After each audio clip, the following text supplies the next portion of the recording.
பண்ணாம வீடியோவை முழுசா பாருங்க.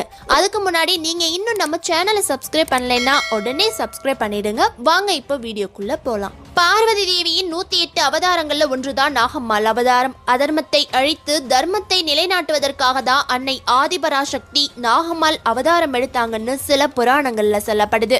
நம்ம கிராமத்து கதைப்படி ஒரு சாதாரண பெண்ணா பிறந்து தெய்வமானவங்க தான் நாகம்மான்னு மற்றொரு கதையில சொல்லப்படுது. இப்படி நாகம்மாக்கு பல வரலாறுகள் உண்டு. முதல்ல விருதுநகர் மாவட்டம் சோளக்கரைங்கிற ஒரு ஊர்ல நாகம்மாள்ங்கிற ஒரு பெண் தெய்வமான சோக கதை பற்றி பார்க்கலாம். பல நூற்றாண்டுகளுக்கு முன்னாடி சூளக்கரையில ஒரு பண்ணையார் ரொம்ப செல்வ செழிப்போடு வாழ்ந்து வந்திருக்காரு. பக்கத்து ஊரில் ஏற்பட்ட பஞ்சத்தினால அந்த ஊரை விட்டு ஒரு ஆண் அவரோட மனைவி மகளோட பஞ்சம் பிழைக்க சோளக்கரைக்கு வந்திருக்காங்க. அப்போ செல்வந்தரான பண்ணையார்கிட்ட தன்னோட நிலைமையை எடுத்து சொல்லி வேலை எதுவும் இருந்தா கொடுத்து உதவி செய்யுங்கன்னு கேட்டிருக்காரு. இறக்க குணம் படைச்ச பண்ணையாரும் அந்த